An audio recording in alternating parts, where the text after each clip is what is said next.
Mark Wilson opened his door at 11:47 p.m. to find his ex-wife's sister drenched in rain holding an envelope. "Jessica didn't abandon you," Sarah whispered. "She was dying." 3 years of believing his wife chose to leave. 3 years of his daughter asking why mommy stopped loving her. All lies. And what Sarah confessed next about her own secret would shatter everything twice over. "You deserve to know why Jessica really left." Mark stood in his doorway, dish towel still in his hand, staring at Sarah like she'd just spoken in a foreign language. 11:47 p.m. Emma had been asleep for exactly 23 minutes. He'd counted. 3 stories, 2 glasses of water, 1 lengthy debate about whether stuffed animals got cold at night. And now this. Sarah on his doorstep, Jessica's sister, soaked through, shaking, mascara running down her face in black streaks, holding a manila envelope like it contained state secrets. "What are you talking about?" Mark's voice came out harder than he meant. "It's almost midnight, Sarah." "I know what time it is." Her teeth were chattering. "I couldn't wait anymore. I couldn't keep lying." "Lying about what?" "Everything." She thrust the envelope toward him. "Please, let me inside. You need to see this." Mark looked at her. Really looked. The woman was trembling so hard she could barely stand. No jacket, dragging a small suitcase. Her car parked crooked in his driveway like she'd pulled in fast and desperate. He stepped back. "Get in here before you freeze to death." She stumbled into the entryway water pooling on the hardwood. Didn't move any further. Just stood there dripping and shaking and holding that envelope with white knuckles. "Talk," Mark said. "Now." "Jessica didn't leave because she stopped loving you." Sarah's voice cracked. "She left because she was dying." The word hit him like a physical blow. "What?" "Cancer. Stage 3. The doctors gave her 6 months, maybe a year with treatment." Mark's brain refused to process. "That's not—" "Jessica filed for divorce 3 years ago. She walked out. She never looked back. Because she thought watching her die would destroy you both." "That's insane." "That's what I told her." Sarah shoved the envelope into his chest. "Read it. All of it. Then you can decide if you believe me." Mark took the envelope. Heavy. Stuffed full. His hands felt numb. He opened it. The first document had a hospital logo. Massachusetts General. Patient name, Jessica Ann Wilson. Then medical terms that didn't make sense. Invasive ductal carcinoma. Lymph node involvement. Metastatic potential. "What is this?" "Her diagnosis. Keep going." He flipped through more pages. Treatment protocols. Chemotherapy schedules. Radiation plans. Words like aggressive and advanced stage and limited prognosis jumping out at him. All dated 3 years ago. She was sick. He heard his own voice from somewhere far away. "She was sick and she left. She thought she was protecting you. Protecting me." His voice got louder. "She let me think she abandoned us. She let Emma think her mother didn't want her anymore." "I know." "You know." Mark threw the papers down. They scattered across the floor. "Do you have any idea what the last 3 years have been like? Do you know how many times Emma cried herself to sleep asking why mommy left? How many times I had to look at my daughter and tell her I didn't know why her mother didn't love her enough to stay? Mark, no." He pointed at her. "You don't get to mark me. If you knew this whole time, then you're just as guilty as she is." Sarah flinched like he'd slapped her. "You're right, I am. That's why I'm here." 3 years too late. I know I should have told you sooner. But Jessica made me swear. She was my sister. She was dying. What was I supposed to do?" "Tell me the truth." Mark's voice echoed through the house. "That's what you were supposed to do." Silence. Mark dragged his hands through his hair. His whole body was shaking now. 3 years. 3 years of anger and confusion and trying to hold his daughter together while falling apart inside. Is she dead? The question came out quieter. Is that why you're here now? No. Sarah's eyes filled with tears. That's not why I'm here. Then why? Why show up at midnight with medical records from 3 years ago? Because she's dying again. Mark felt the floor tilt. What? She went into remission about a year ago. But the cancer came back 2 months ago. It's in her lymph nodes now. Sarah's voice broke completely. The doctors are saying 6 months, maybe less. Mark sat down hard on the stairs. She's alive. Jessica's alive. Yes. For how long? How long has she been in remission? Almost a year. A year? Mark's voice cracked. She's been healthy for a year and didn't tell us. She wanted to. God, Mark, she wanted to so badly. But she didn't. She was scared. Scared you'd never forgive her. Scared Emma wouldn't want to see her. Scared the cancer would come back and prove she'd put you through hell for nothing. Sarah knelt down in front of him. And she was right. It did come back. Mark stared at the scattered papers around his feet. Medical records, treatment plans, a stranger's documentation of his wife's death sentence. Ex-wife. Where is she? Massachusetts General, same hospital.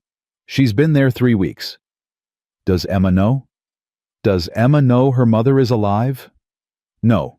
Jessica didn't want me to tell anyone until she decided what to do. What to do? Mark's laugh came out bitter. What is there to do? Emma's mother is alive and dying, and Emma doesn't even know she exists. That's why I'm here. Jessica needs to see Emma. Before it's too late. But I couldn't keep lying to make that happen. You needed to know the truth first. Mark picked up one of the fallen papers. A doctor's note. Prognosis poor. Recommendation palliative care planning. His hands started shaking again. There's something else, Sarah said quietly. Something at the bottom of the envelope. Mark reached for it. His fingers touched a smaller envelope inside. Personal stationery. His name written on it in Jessica's handwriting. What is this? A letter. She wrote it 3 years ago, for after she died. But you need to read it now. Mark held the envelope like it might explode. His name in Jessica's neat script. The ink slightly faded. He opened it. The letter inside was 1 page, single-spaced, every line in Jessica's hand. Mark, he read aloud, his voice barely a whisper. If you're reading this, I'm gone. He stopped, looked at Sarah. She wrote her own goodbye letter. Keep reading. Mark's eyes moved down the page. I'm sorry for leaving. I'm sorry for lying. I'm sorry for taking the coward's way out. But I need you to understand why I did it. His throat tightened. When the doctor told me I had 6 months, maybe a year, I watched my whole future collapse. I saw Emma crying at my funeral. I saw you trying to be strong while taking care of me and Emma and falling apart inside. I saw years of medical bills and hospital rooms and a little girl losing her mother slowly piece by piece. I couldn't do that to you. Mark's vision blurred. So I lied. I told you I didn't love you anymore. I told you I needed to find myself. I watched your heart break and I told myself it was for the best. You're angry. I know you're angry. You have every right to be. He wiped his eyes with the back of his hand. But please, Mark, please don't let Emma think she wasn't loved. Don't let her grow up believing her mother didn't want her. Tell her I loved her more than anything. Tell her I thought about her every single day. His voice cracked. Tell her I'm sorry. Sarah was crying now too. Silent tears running down her face. Mark kept reading. I'd rather you hate me for leaving than watch me die. That's the truth. I was a coward. I chose the easy way out for me and made it harder for you. I'm sorry. Tell Emma I love her. Tell her every day. The letter ended, signed Love Jessica with a shaky signature. Mark read it again, Then a third time, each word cutting deeper. "She thought she was saving us," he said finally. "She destroyed us to save us." Yes. He folded the letter carefully, put it back in the envelope, set it on the step beside him. "I need a minute." "Take all the time you need." But Sarah didn't move. She stayed kneeling on the floor watching him. Mark's mind was racing. Jessica alive. Jessica dying. Emma's mother alive and dying at the same time. 3 years of anger suddenly feeling misplaced. 3 years of being furious at someone who'd been trying to protect them in the most misguided way possible. "How bad is it?" he asked. "The cancer now." "Bad. The chemo isn't working like they hoped. They're talking about experimental treatments, clinical trials." "Does she have time?" "Time to see Emma?" "I think so. But Mark, it's going to be hard, really hard. She doesn't look the same. The chemo, the weight loss. Emma might not recognize her. Emma deserves to know her mother loved her. Whatever Jessica looks like, whatever happens next, Emma deserves to know that." Sarah nodded. "Jessica will be so relieved. I'm not doing it for Jessica. I'm doing it for Emma." The words came out colder than he meant, but he didn't take them back. Sarah stood slowly, wiped her eyes. "I should go. Let you process all this. I can come back tomorrow, and we can figure out—" "Where are you going?" "Hotel, I guess. I didn't really plan past showing up here." "It's midnight. Stay here. Guest room's at the end of the hall." "Mark, I can't. You just blew up my entire life. The least you can do is stay here so I can yell at you more in the morning." It wasn't quite a joke, but close enough. Sarah almost smiled. "Okay." Mark showed her upstairs, moving quietly past Emma's room. His daughter's door was cracked open. He could see her small shape under the covers, Mr. Hoppy the stuffed rabbit clutched in her arms. The rabbit Jessica had given her for her 2nd birthday, the last birthday they'd spent together as a family. "Towels are in the bathroom," Mark said, his voice low. "Help yourself to whatever you need." "Thank you." He started to walk away. "Mark." Sarah's voice stopped him. "There's something else I need to tell you." He turned. "More? What else could there possibly be?" She looked down.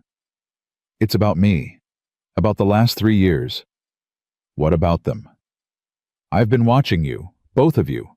I couldn't stay away." Mark's stomach dropped. "What do you mean watching us?" "The coffee shop near Emma's school. I'm there every morning when you drop her off. I've seen her grow up. From the shadows. From a distance. But I've seen her." Mark felt something cold move through him. "You've been stalking us." "No. Not stalking. Just making sure you were okay. Making sure Emma was okay. For 3 years you've been secretly watching my daughter, and you didn't think to tell me her mother was alive. Jessica made me promise." "I don't care what Jessica made you promise." Mark's voice rose again. "You've been at Emma's school every morning for 3 years. Not every morning. Just often. I needed to see her. I needed to know she was happy." Mark's mind was reeling. "What else? What else have you done?" Sarah's face crumbled. "The books. On your porch. On Emma's birthdays. Those were from me." Everything clicked into place. "The books with no return address," Mark said slowly. "The ones that were always exactly what Emma wanted. That was you." "Yes." "How did you know what she wanted?" "I listened. At the coffee shop. You and Emma talking while you waited for your order. She'd tell you about books she wanted to read. And I'd send them." Mark didn't know what to feel. Grateful, angry, violated. What else? His voice was flat now. "What else have you been doing while secretly watching my family?" Sarah's eyes filled with tears again. "The school fundraisers, the anonymous donations, that was me, and the art supply donation to her classroom, and the new playground equipment last year." Jesus, Sarah. "I couldn't help her openly. I couldn't be part of her life. So I helped how I could." "You could have told me the truth." You could have been her aunt instead of her stalker. I know. I know that now. But at the time I thought I was doing the right thing. I thought I was honoring Jessica's wishes while still being there for Emma. Mark rubbed his face. This is insane. All of this is completely insane. I know. Does Jessica know about you watching us? No, I never told her. I knew she'd make me stop. They stood in the hallway, Emma sleeping peacefully behind one door, Sarah's secrets crashing down around them. Go to bed, Mark said finally. We'll deal with all this in the morning. Sarah nodded, disappeared into the guest room. Mark stood outside Emma's door for a long time, watching her sleep, watching her breathe, thinking about how to tell his 8-year-old daughter that everything she believed about her mother was a lie. He went to his own room, didn't sleep, lay in the darkness, staring at the ceiling. Jessica alive, Jessica dying, Sarah watching them for 3 years, books appearing on their porch, anonymous donations, coffee shop surveillance. His phone said 3:47 a.m. when he finally gave up on sleep. He went downstairs, made coffee, sat at the kitchen table with Jessica's letter and tried to imagine the conversation ahead. Hey, Em, remember Mommy? Turns out she didn't abandon us. She was just dying and thought it would be easier if we hated her. Also, she's dying again. Want to go see her? Perfect. That wouldn't traumatize his daughter at all. Footsteps on the stairs. Mark looked up. Sarah stood in the doorway wearing borrowed sweatpants and one of his old t-shirts. Her eyes were red-rimmed. She looked like she hadn't slept either. Coffee? Mark asked. Please. He poured her a cup. They sat in silence. How are you going to tell Emma? Sarah asked finally. I have no idea. Do you want me there? I don't know that either. Mark wrapped his hands around his mug. How did it come to this? How did we get to a place where I have to tell my daughter her dead mother isn't dead? Jessica tried to protect her, in the worst possible way. Protection looks different from where I'm sitting. I know. More silence. When does Emma usually wake up? Sarah asked. 6, like clockwork. Mark glanced at the clock. 5:53 a.m. You should probably be there, he said. When I tell her, she should meet you properly. Are you sure? No, but nothing about this situation makes sense. Might as well keep the trend going. At 6:02, they heard movement upstairs. Small feet on the floor, the bathroom door opening and closing. Mark stood. Here we go. Emma appeared in the kitchen doorway, still in her pajamas, dragging Mr. Hoppy behind her. She stopped when she saw Sarah. Daddy, who's that? Mark knelt down. Em, come here. We need to talk about something important. Emma walked over slowly. Her eyes never left Sarah. Is she the person from last night I heard voices? Yes, this is Sarah, and she has something to tell us about Mommy. Emma's whole body went still. About Mommy. Mark pulled his daughter onto his lap. Yeah, baby. About Mommy. And I need you to listen really carefully, okay? Okay. Sarah knelt down beside them. Emma, my name is Sarah. I'm your mommy's sister. That makes me your aunt. Emma's eyes went wide. I have an aunt. You do. And I've wanted to meet you for a very, very long time. Why didn't you? Sarah glanced at Mark. He nodded. Because your mommy asked me not to. Because she had a secret. A big secret. And she made me promise not to tell. What secret? Mark took a breath. Em, do you remember 3 years ago when Mommy left? Emma nodded, her grip tightening on Mr. Hoppy. Mommy didn't leave because she stopped loving us. She left because she was very, very sick. Emma's voice came out small. Sick how? She had cancer. Do you know what that is? Kind of. My friend Hannah's grandma had it.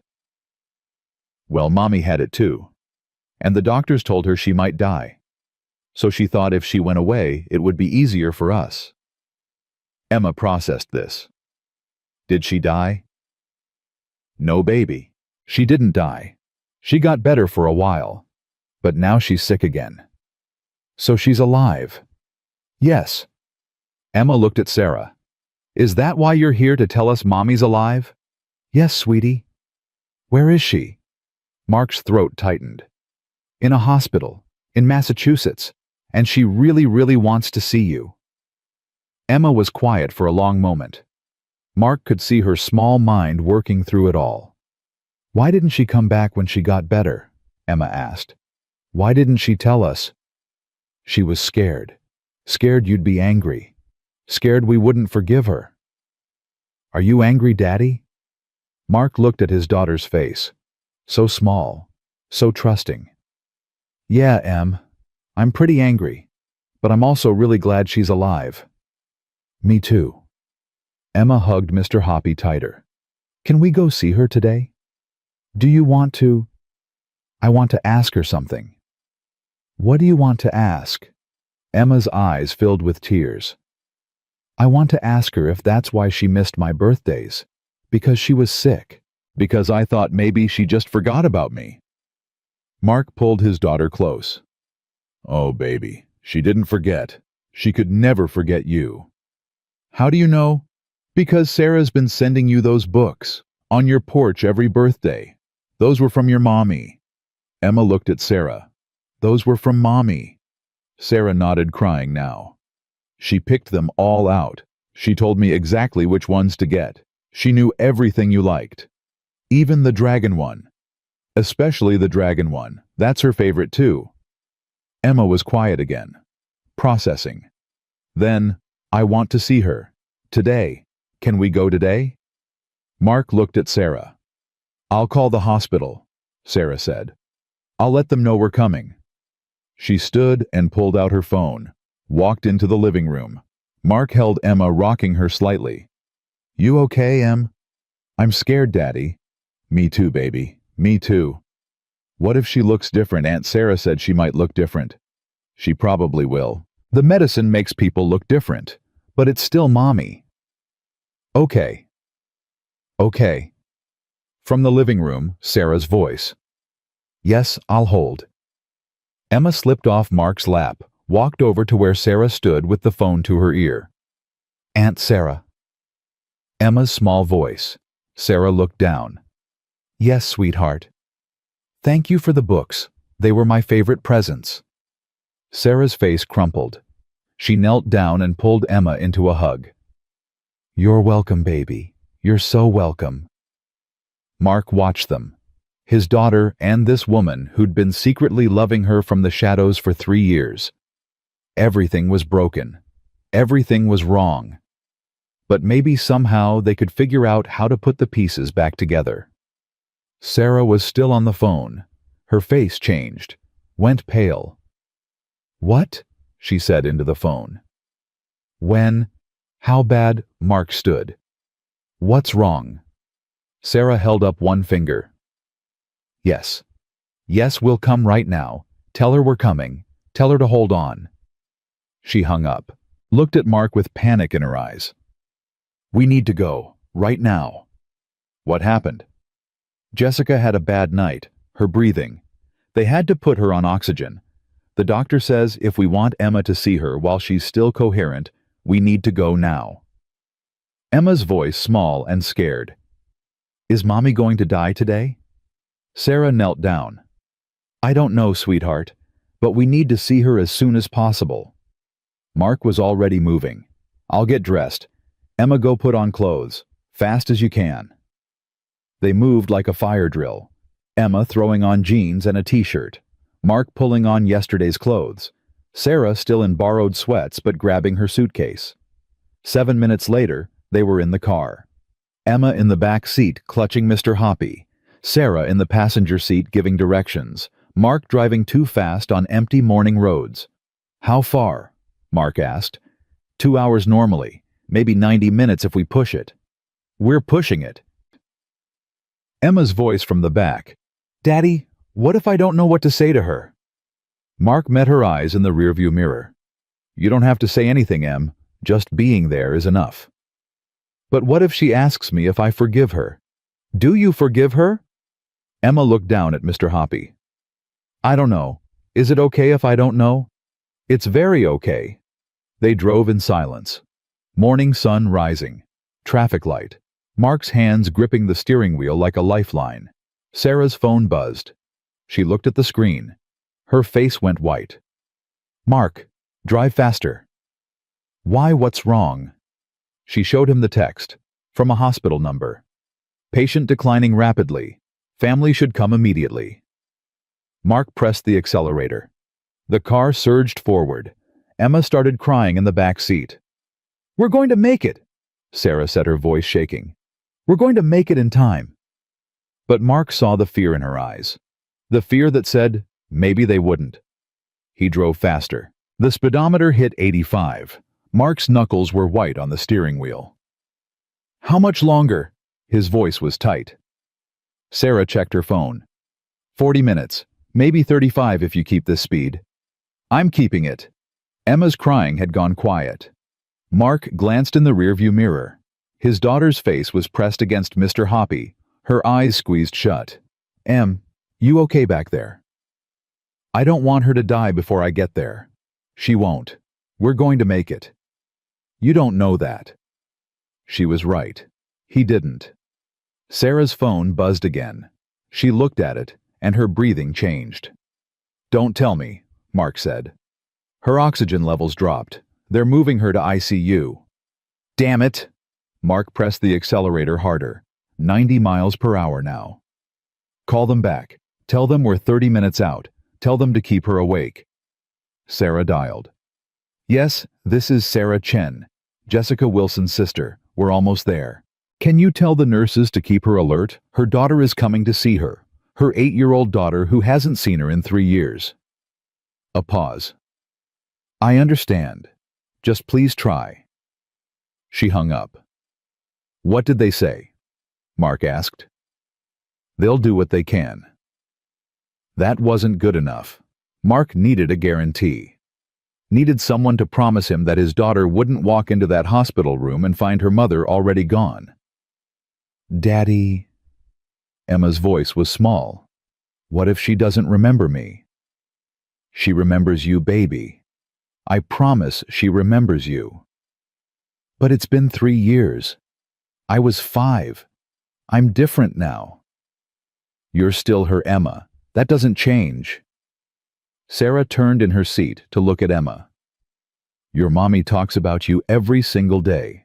She knows everything about you. She knows you lost your front teeth. She knows you learned to ride a bike. She knows you love dragons and hate broccoli and sleep with Mr. Hoppy every night. How does she know all that? Because I told her. Every time I visited, I told her everything I saw. Emma was quiet for a moment. Were you spying on us? Sort of. Yes. That's weird. I know. I'm sorry. But you sent me the books. I did. So I guess it's okay. Emma paused. Can I ask you something? Anything, sweetheart. Does Mommy look scary? Like really sick scary? Sarah glanced at Mark. He nodded slightly. She looks different, Sarah said carefully. She's thinner. She doesn't have hair right now because of the medicine. She has tubes and machines.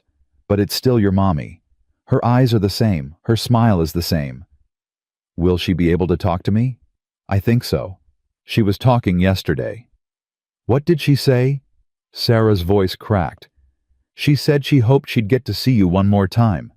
She said it was the only thing she wanted. Emma started crying again. Mark's chest felt like it was in a vice. Almost there, Em. Just hold on. They flew past a sign. Massachusetts General Hospital. Next exit.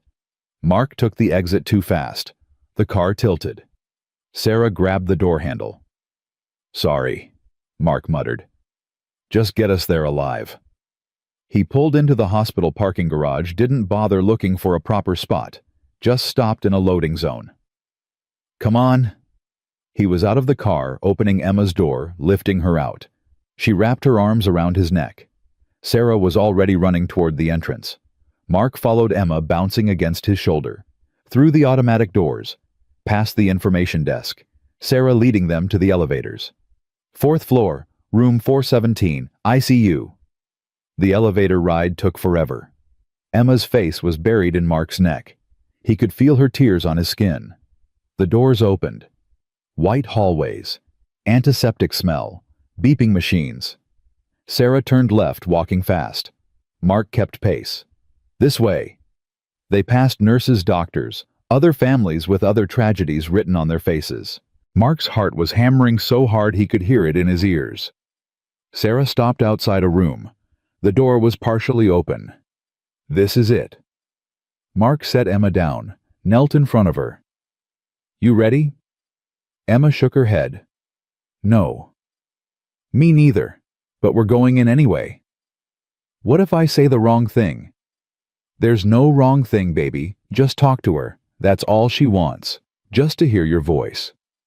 Emma looked at the door. Is she going to die? I don't know.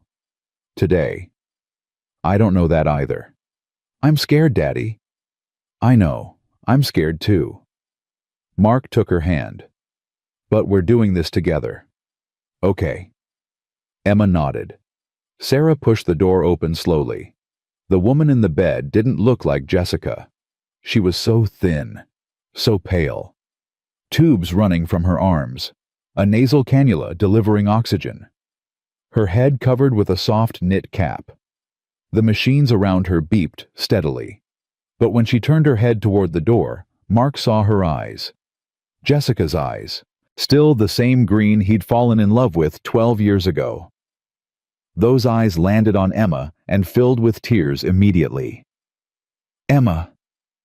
Her voice was barely a whisper. Is that really you? Emma stood frozen in the doorway. Mark felt her hand squeeze his so hard it hurt. It's okay, he whispered. Go on. Emma took one step forward, then stopped. Jessica's hand lifted slightly from the bed, reaching. My baby. My sweet baby girl. Mommy. Emma's voice cracked. Yes, baby. It's me. Emma took another step. You look different. I know. I'm sorry. Aunt Sarah said you were sick. Is that true? Yes, sweetheart. Very sick. Is that why you left 3 years ago? Jessica's tears spilled over. Yes. That's why I left. Emma walked closer to the bed. Slowly, like approaching something that might break.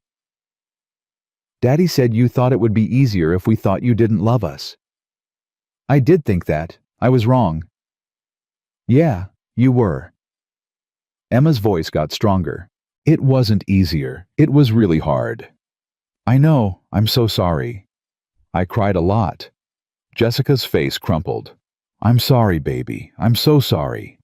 Daddy cried too. I heard him sometimes at night when he thought I was asleep. Mark felt his throat close up. He hadn't known Emma heard that. I made a terrible mistake, Jessica said. The worst mistake. I thought I was protecting you, but I just hurt you more. Emma reached the edge of the bed, set Mr. Hoppy on the blanket. You gave me this. For my 2nd birthday. Jessica looked at the stuffed rabbit and started crying harder. You still have him. I sleep with him every night. Daddy said you picked him out special. I did. I looked everywhere for the perfect one. He's my favorite thing. I'm so glad. Jessica's hand moved slowly across the blanket toward the rabbit, toward Emma.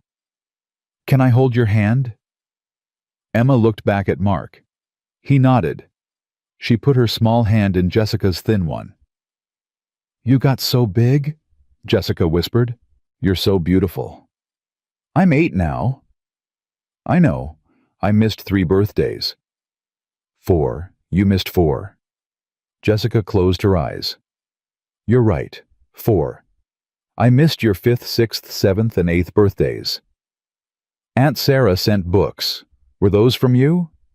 Yes. Did you like them? I loved them, especially the dragon one. That's my favorite too. I read it when I was your age." Emma was quiet for a moment. Then, "Why didn't you come back when you got better? Aunt Sarah said you got better for a while." "I was scared."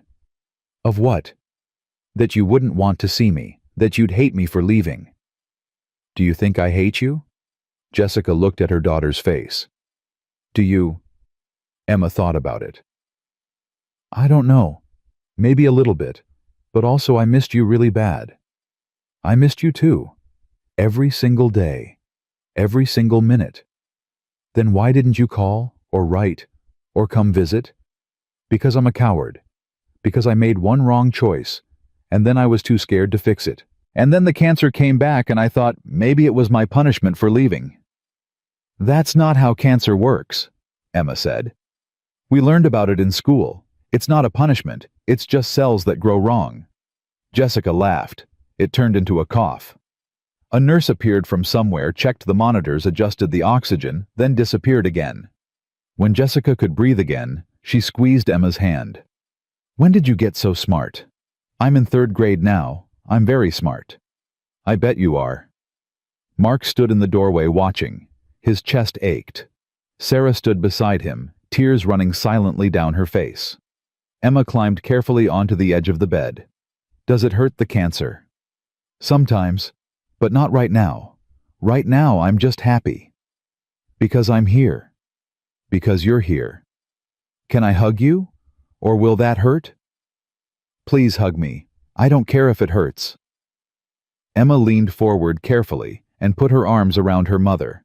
Jessica wrapped her thin arms around her daughter and buried her face in Emma's hair. They stayed like that for a long time. When they finally pulled apart, Emma had tears on her face too. "I want to ask you something." "Anything." "Is that why you missed my birthdays?" "All of them, because you were sick." "Yes, baby. And I thought about you every single birthday. I made Sarah describe your parties to me. What cake you had. What presents you got. Who came over." Emma looked at Sarah. "You went to my parties?" Sarah nodded. "From across the street, through the window. I wanted to see you blow out your candles." "That's really creepy, Aunt Sarah." "I know. But also kind of nice." Jessica laughed again. "Your Aunt Sarah loves you very much. She's been watching over you when I couldn't. She sent really good books." "She did, didn't she?" Emma picked up Mr. Hoppy, held him close. "Are you going to die?" The question hung in the air. Mark tensed, wanted to intervene. But Jessica met her daughter's eyes directly. "I might, sweetheart. The doctors are trying very hard to help me. But the cancer is very strong this time." "When?" "I don't know. Maybe soon. Maybe I have a few more months." "That's not very long." "No, it's not." Emma's voice got smaller. "I just got you back." "I know, baby, I know. I'm so sorry." "Can I come visit you until you die? Can I come see you a lot?" Jessica looked at Mark. "That's up to your daddy." Mark stepped forward into the room. "Yes, you can visit, as much as you want." Jessica's eyes met his. "Mark, hi." "Hi, Jess. Thank you for bringing her. Thank you for not hating me enough to keep her away. I could never do that." "I wouldn't blame you if you did." "I know." They looked at each other across the hospital room. 12 years of history between them. 3 years of lies. 1 dying woman. 1 broken man. 1 little girl trying to understand. "I'm sorry," Jessica said. "For all of it. For leaving, for lying. For making Sarah lie too. For being too much of a coward to tell you the truth."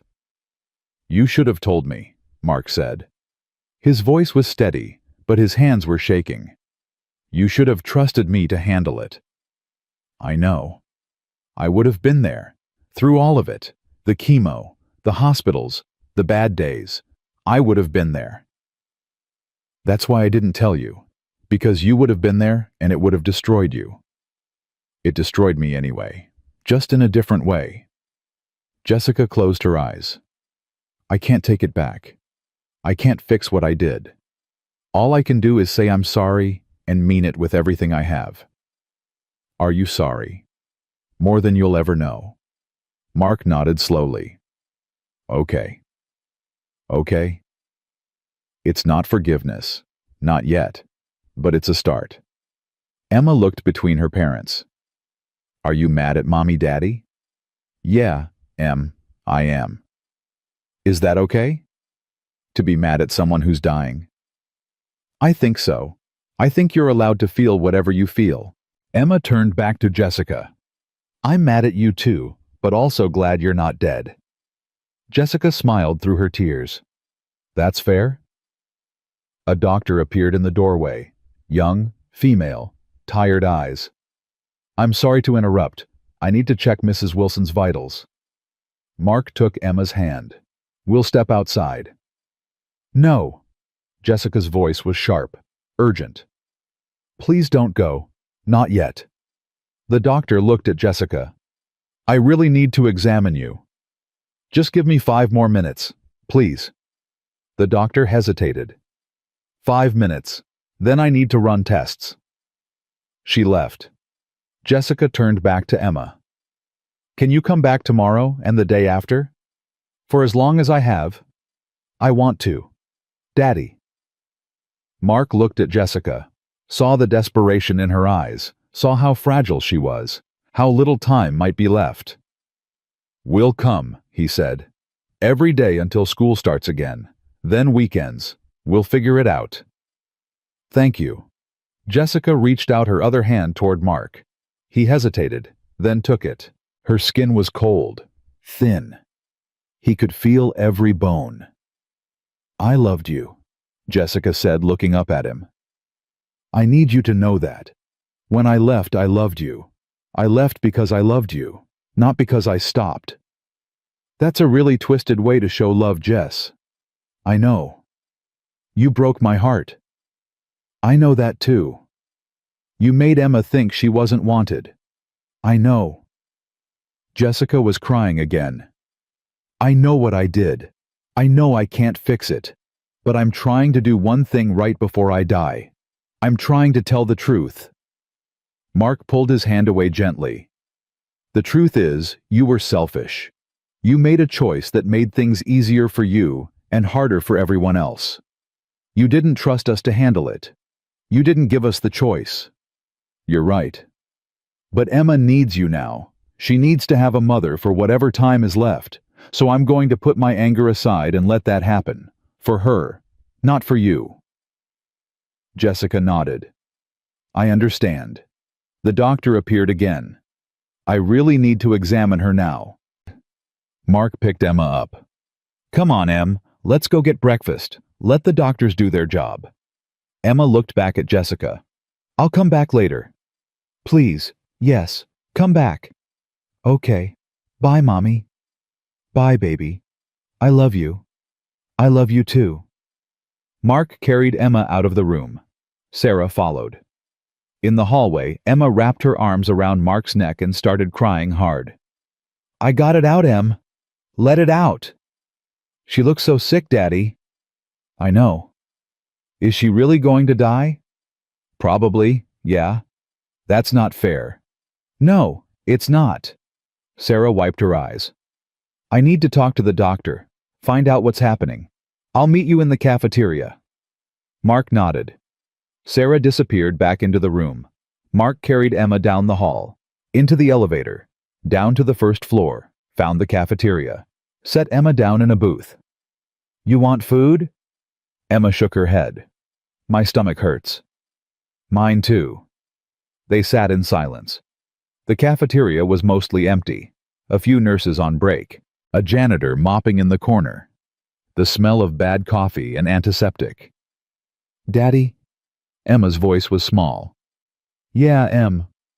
Did you love Mommy before she left? Very much. Do you still?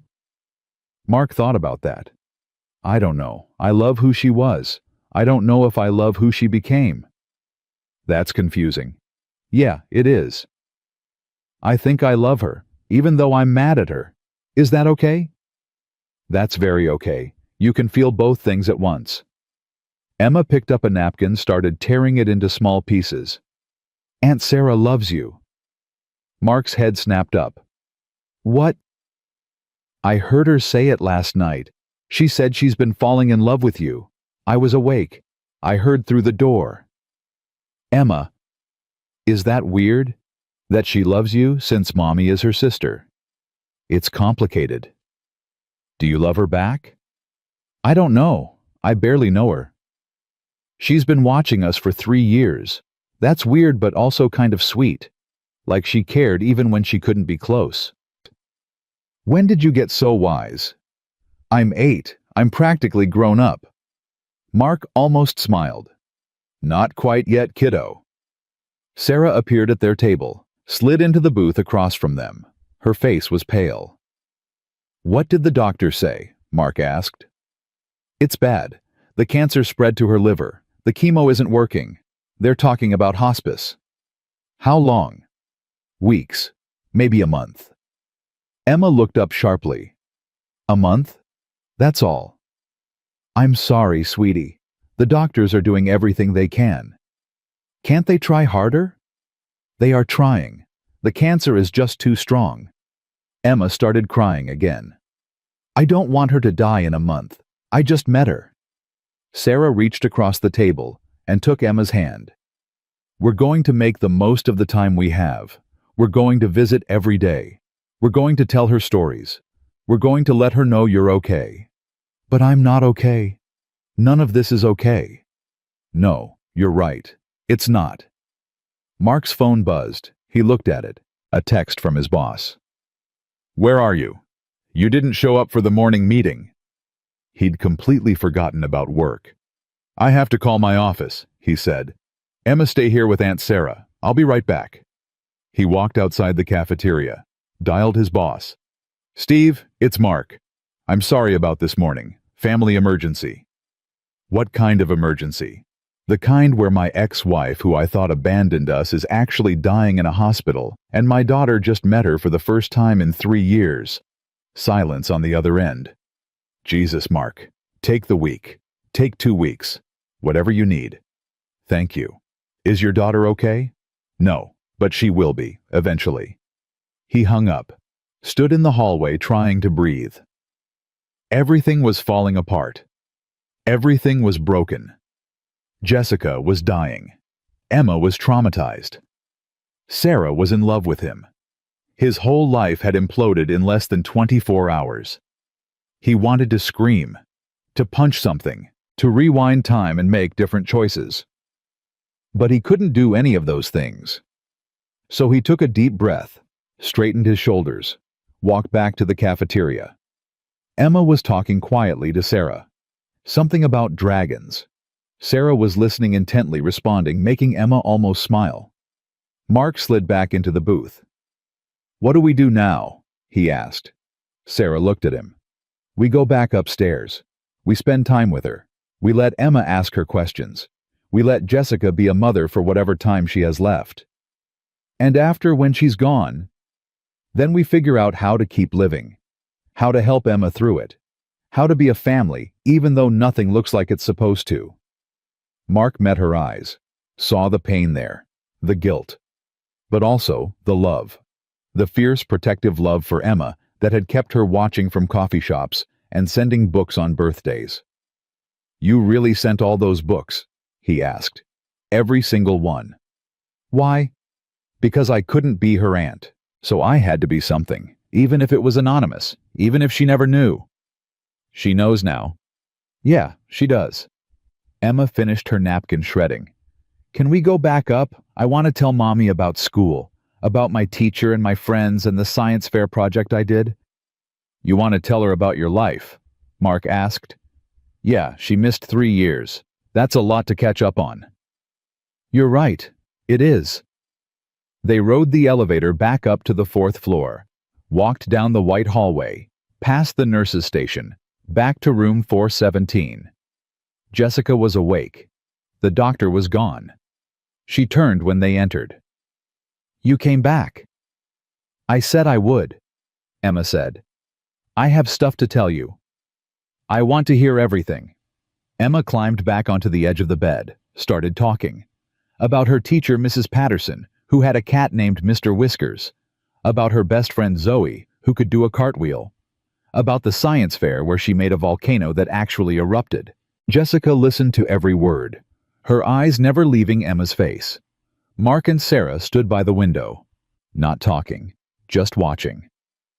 She's good with her, Sarah said quietly. Emma. Yeah, she is. I'm glad you brought her. I'm not sure yet if it's the right thing, but it's the only thing. They stood in silence, Emma's voice filling the room, talking about soccer practice and spelling tests and the treehouse Mark built last summer.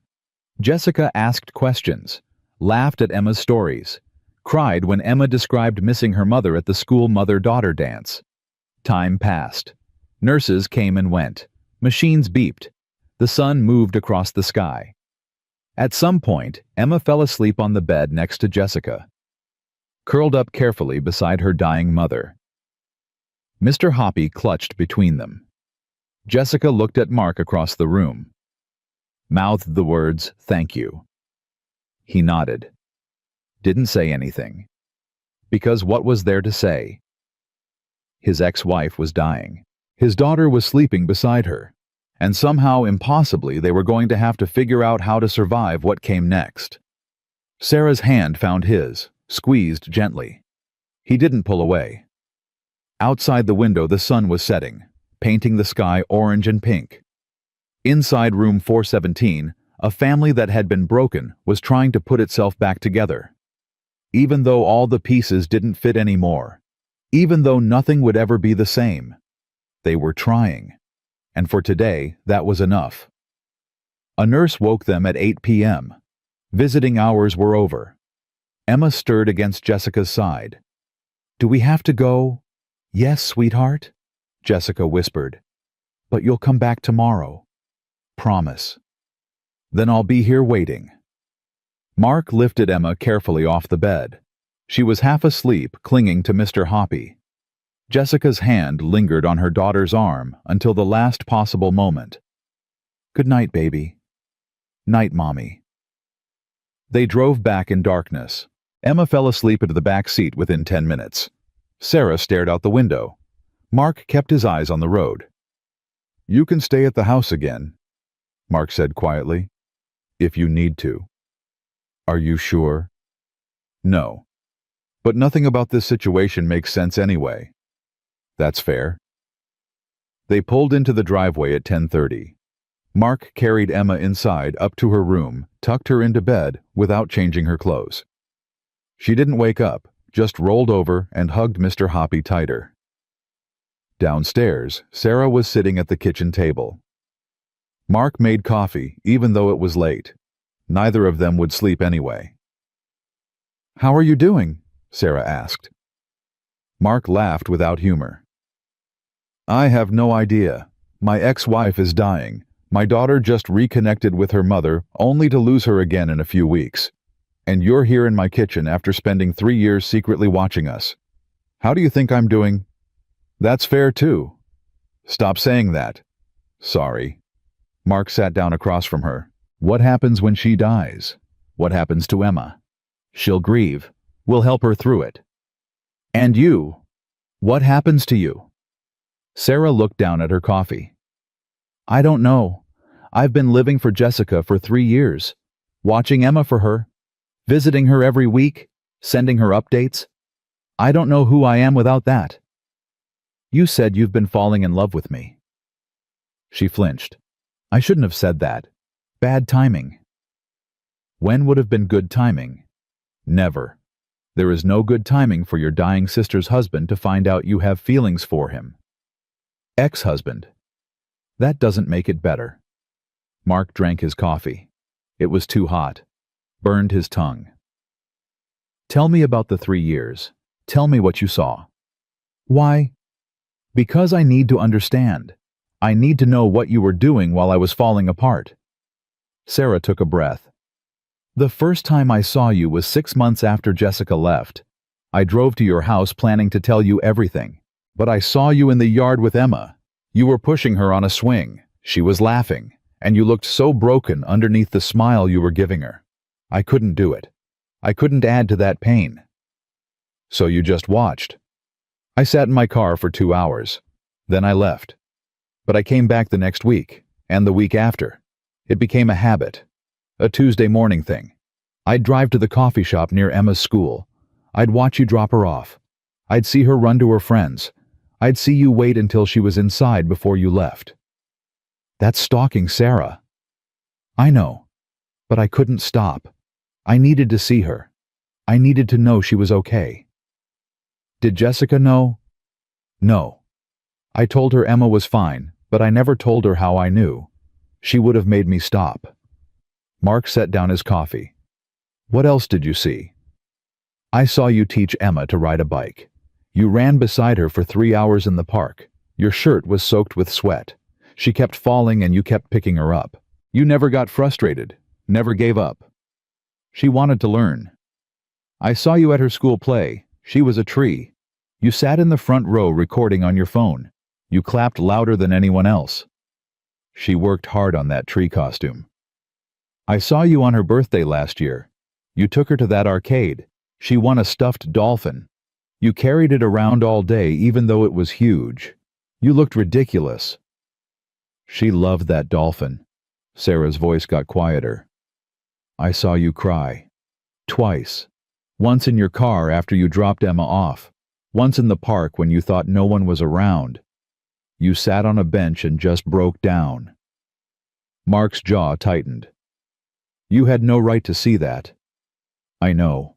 I'm sorry. But I did see it. And that's when I realized I wasn't just watching for Jessica anymore. I was watching because I cared. About you. About Emma. About this little broken family trying to survive. We weren't your family to care about. No, but I did anyway. They sat in silence. The kitchen clock ticked. Somewhere outside, a dog barked. Did you ever think about just introducing yourself? Mark asked. Just walking up and saying hi. Being Emma's aunt instead of her stalker. Every single day. But Jessica made me promise. She said it would be too complicated. Too many questions Emma would ask that we couldn't answer. So I stayed away. I sent books. I made donations. I loved you both from a distance because that was all I was allowed to do.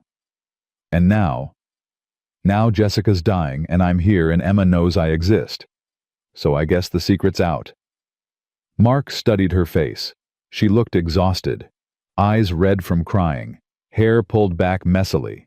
Wearing borrowed clothes. This woman who'd been a ghost in their lives for 3 years was suddenly very real and very present. I don't know how to feel about you, he said honestly. Part of me is grateful. For the books. For watching over Emma. For telling me the truth about Jessica. But part of me is angry. You lied for 3 years. You could have told me at any time. I know. And this thing you said about having feelings for me. We can't do that. Not now. Not while Jessica is dying. I know that too. Maybe not ever. Because it's too complicated and too weird and Emma has to be the priority. I agree completely. So, why did you tell me? Sarah looked up at him. Because I've been lying for 3 years and I'm done. I'm done with secrets and hiding and pretending. Jessica's dying. Emma deserves the truth. You deserve the truth. And the truth is, I've been in love with you for longer than I should have been. You don't have to do anything about it. You don't have to feel the same way. But I needed you to know. That's not fair. Life isn't fair, Mark. If it was, Jessica wouldn't be dying. Emma would have her mother. And I wouldn't be sitting in your kitchen at 11 p.m. having this conversation. Mark stood up, started pacing. I can't think about this right now. I can't think about you and me and what any of that means when Jessica is upstairs in a hospital dying.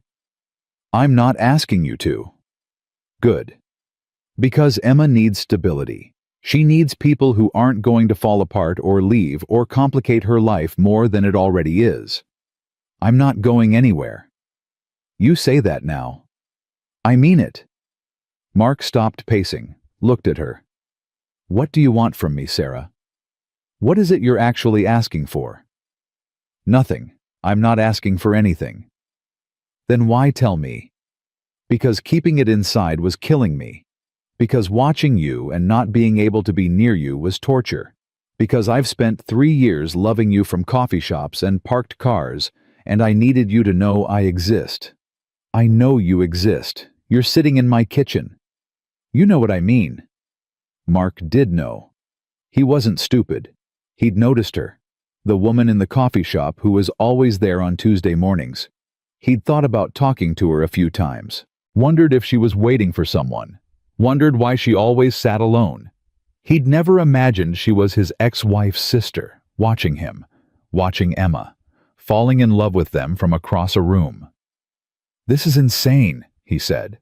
Completely. Jessica's going to die. Emma's going to be devastated.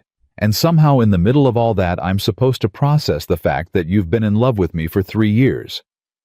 You don't have to process anything. Just let me be here. Let me help with Emma. Let me be part of this in whatever way makes sense. And your feelings.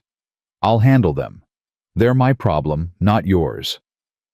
Mark sat back down. I need you to promise me something. What? Don't tell Jessica about how you feel. She doesn't need that on top of everything else. I would never tell her. And don't tell Emma. She's 8. She doesn't need to know her aunt has feelings for her father. Of course not.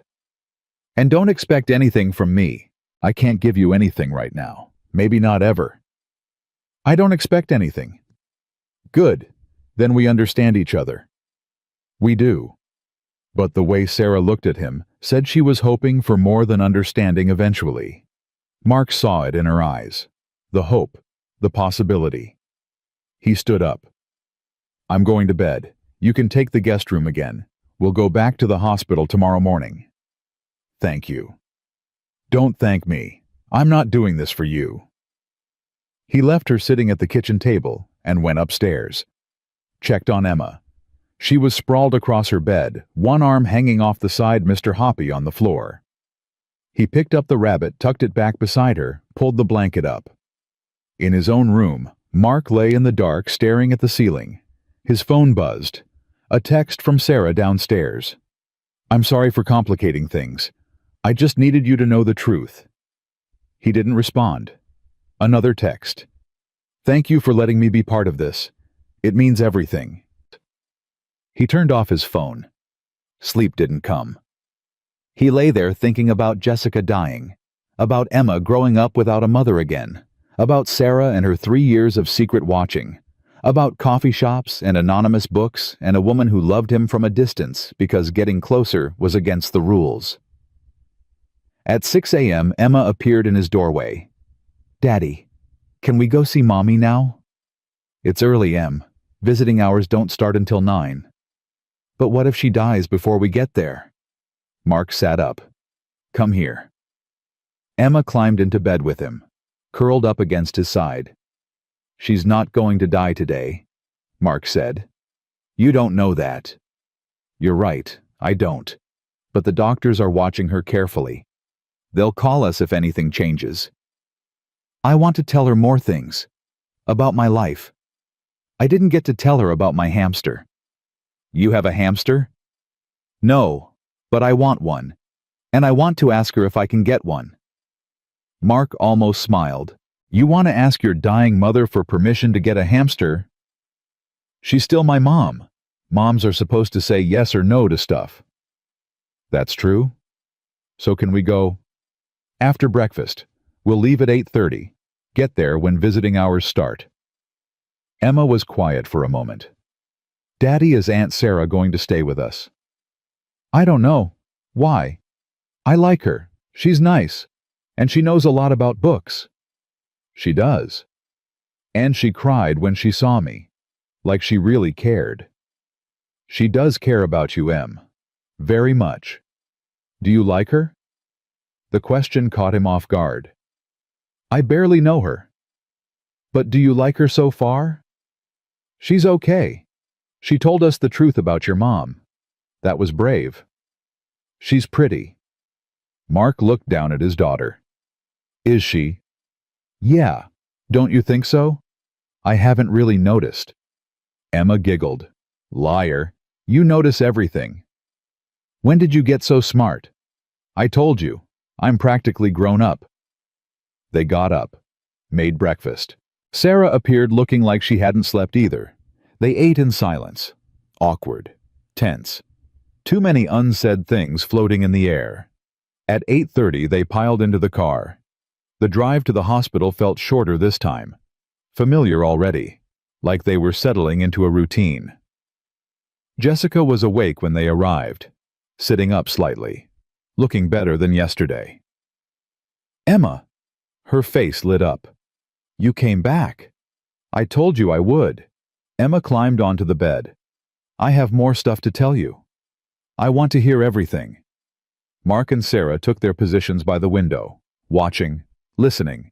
Emma talked about wanting a hamster, about her friend's birthday party at the roller rink, about losing a tooth and putting it under her pillow and getting $5 from the tooth fairy. $5, Jessica said.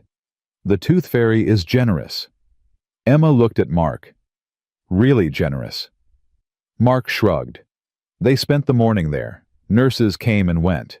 A doctor checked Jessica's vitals. Her oxygen levels were stable, her pain managed. She was having a good day. Can I ask you something? Emma said during a quiet moment. Anything, baby. Did you know you were going to get sick again when you got better? Jessica thought about that. No, I hoped I wouldn't. I hoped I'd stay healthy and eventually get brave enough to see you again. But hope doesn't always work out. That's sad. Yeah, it is. Are you scared of dying? Mark tensed, ready to intervene. But Jessica met Emma's eyes steadily. A little bit, but I'm more sad than scared. Why sad? Because I'm going to miss so much. Your first day of high school, your graduation, your wedding, all the important moments. I won't be there. Emma's eyes filled with tears. I don't want you to miss those things. Me neither, baby. But that's how it's going to be. So I need you to promise me something. What? Promise me you'll remember I loved you, even when I'm gone, even when you're 50 years old and have kids of your own. Promise you'll remember your mom loved you more than anything. I promise. And promise me you'll be happy, that you'll have a good life, that you won't let my mistakes make you afraid to love people. What mistakes? Leaving, lying, pushing people away because I was scared. Don't do what I did. Be braver than me. Emma nodded seriously. I'll try. Jessica looked past Emma to where Mark stood. Mark, can I talk to you alone? Mark's stomach dropped. Sure.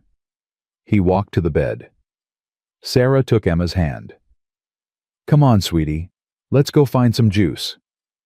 But I want to stay. Mommy needs to talk to Daddy.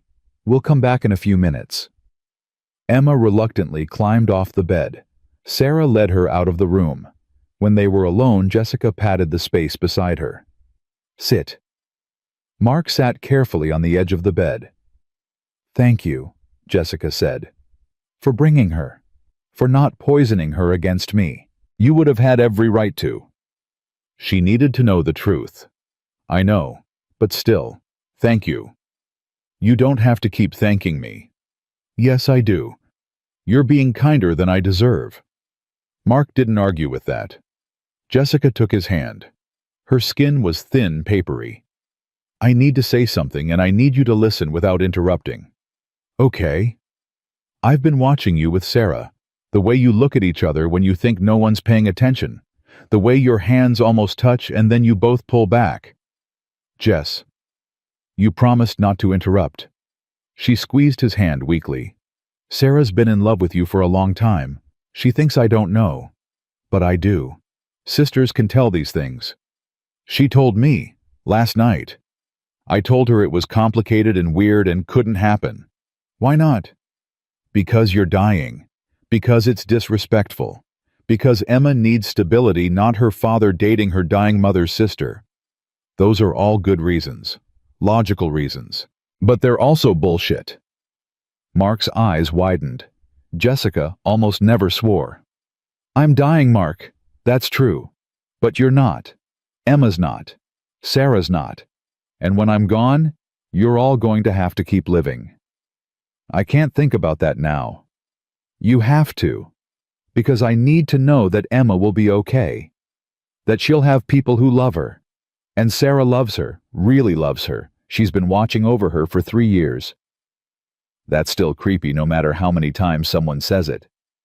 Jessica smiled. Maybe, but it also shows how much she cares.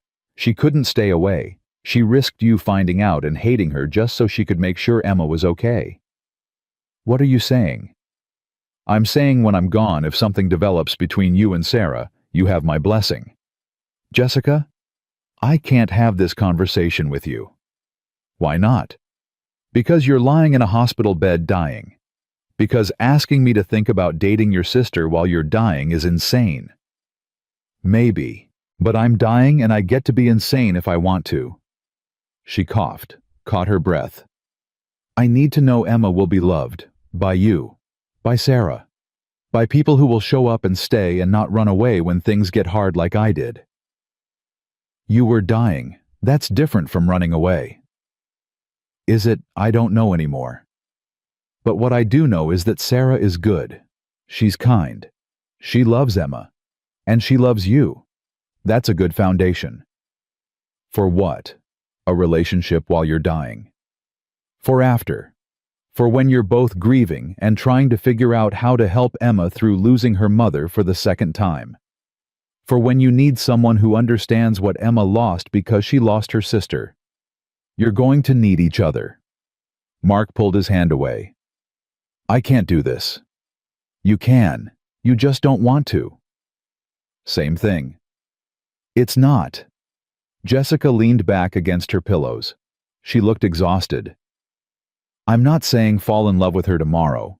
I'm saying don't close that door because you think it's wrong. It's not wrong to keep living after someone dies. It feels wrong. I know, but it's not. Promise me you'll think about it. I'm not promising anything. Stubborn as always. You're one to talk. They sat in silence. Jessica's breathing was labored. Mark could hear the oxygen flowing through her cannula. I really am sorry, Jessica said quietly. For everything.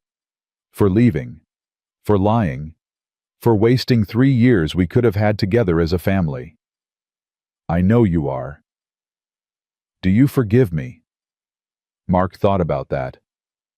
Ask me again in a few weeks. After you're gone and I've had time to process. Maybe then I'll know. That's fair. You're not going to like this, but I'm angry at you, really angry. You made choices that hurt Emma. That hurt me. You don't get to die and have all that anger disappear. I don't want it to disappear. I want you to feel it, to work through it, to eventually let it go so it doesn't eat you alive. Working on it. Good. Sarah and Emma appeared in the doorway. Emma was holding a juice box. Can we come back in? Sarah asked. Please, Jessica said. I missed you. Emma climbed back onto the bed, started talking about the vending machine and how it ate Sarah's dollar and they had to shake it to get the juice to drop. Mark moved back to the window. Sarah joined him. What did she say? Sarah whispered. She knows. About your feelings. She said she's known for a while. Sarah's face went pale. Oh, God. Did she ask you to stay away from me? No. She did the opposite. What do you mean? She gave us her blessing. For after she's gone, if something happens between us. Sarah stared at him. She what? I told her it was insane, that we couldn't think about that now, but she insisted. What did you say? That I wasn't promising anything. Sarah looked down. And do you promise anything? No, because this is too complicated and too raw, and Emma has to come first. I agree. But maybe, eventually. After enough time passes and everyone's had space to grieve, maybe we figure out what we are to each other. Sarah's eyes filled with tears. Maybe that's the best I can do right now. Maybe is enough. They stood by the window while Emma talked and Jessica listened. The afternoon sun came through the blinds in stripes. The machines beeped their steady rhythm. "Sarah," Mark said quietly. "Yeah. Thank you for telling me the truth. About Jessica. About everything. Even though it's complicated as hell, I'm glad I know." "You're welcome. And for the books. Emma really did love those books." "I'm glad." They stood in comfortable silence for the first time since Sarah had shown up on his doorstep. Across the room, Emma laughed at something Jessica said. For just a moment, everything felt almost normal, almost like a family. Broken and weird and completely wrong by any traditional definition. But a family nonetheless. The almost normal feeling lasted about 10 more minutes. Then Jessica started coughing. Hard, racking coughs that shook her whole body. Emma scrambled off the bed, terrified. "Mommy!" A nurse rushed in. Then another. They adjusted Jessica's oxygen, helped her sit up straighter, gave her water. "It's okay," the first nurse said to Emma. "Your mom's okay. Just a little coughing fit." But Emma's face was white. Mark picked her up, held her close. "I want to go home," Emma whispered. "Okay, baby, we'll go." Jessica was still coughing, couldn't speak. She reached out her hand toward Emma. Emma buried her face in Mark's shoulder. "Say goodbye to Mommy," Mark said gently. "I don't want to." "I know, but we should." Emma lifted her head. "Bye, Mommy. Feel better." Jessica managed to nod between coughs, blew her a kiss. In the car, Emma was silent, staring out the window. Mark watched her at the rearview mirror. "You okay, Em?" She looked really sick when she was coughing. She is really sick. "Is she going to die soon?" Sarah turned in her seat. "We don't know exactly when, sweetie, but probably not today." "That's what you said yesterday." "And I was right. She's still here." "But for how long?" No one had an answer to that. At home, Emma went straight to her room. Mark heard her crying through the door. He started to go in, but Sarah stopped him. "Let me," she said. "Sometimes girls need girl talk." Mark hesitated. "You sure? Trust me." Sarah knocked softly, went into Emma's room. Mark stood in the hallway listening. He heard Sarah's gentle voice, Emma's sobs. Then gradually, the crying quieted. After 20 minutes, Sarah emerged. "She's okay. Just scared. I told her it was okay to be scared." "What else did you tell her?" "That her mom loves her, that you love her, that I love her, that she's not going to be alone no matter what happens." "Did you mean that? The part about you loving her?" "Every word." Sarah looked at him steadily. "I've loved that little girl for 3 years. I'm not stopping now." Something shifted in Mark's chest. "Okay." "Okay what?" "Okay, you can be part of this, part of helping Emma, part of whatever this family becomes." Sarah's eyes filled with tears. "Thank you." "Don't thank me yet. This is going to be hard, really hard." "I know. And I still don't know what we are to each other. Beyond Emma, beyond Jessica. I don't know if there's a we at all. I know that too. But you're here. You're helping. So you can stay." It wasn't romantic, wasn't even particularly warm, but it was honest. Sarah nodded. "I'll take it." That night, Sarah slept in the guest room again. It became a pattern. She stayed. Not because Mark asked, not because they talked about it. She just stayed. The next day they went back to the hospital, and the day after that. And the day after that. A week passed. Then 2. Emma's school started. Mark enrolled her but kept her schedule flexible. 2 days a week at school, 3 days at the hospital. Jessica's good days became fewer. Bad days became the norm.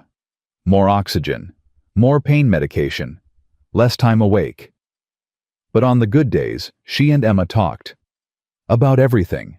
About school and friends and books and dreams. About what Emma wanted to be when she grew up. About Jessica's childhood. About the time Jessica was 8 and wanted to be an astronaut. "Did you ever become an astronaut?" Emma asked. "No, baby. I became a mom instead. Which is better?" "Even though you're sick." "Even though I'm sick. Because I got you.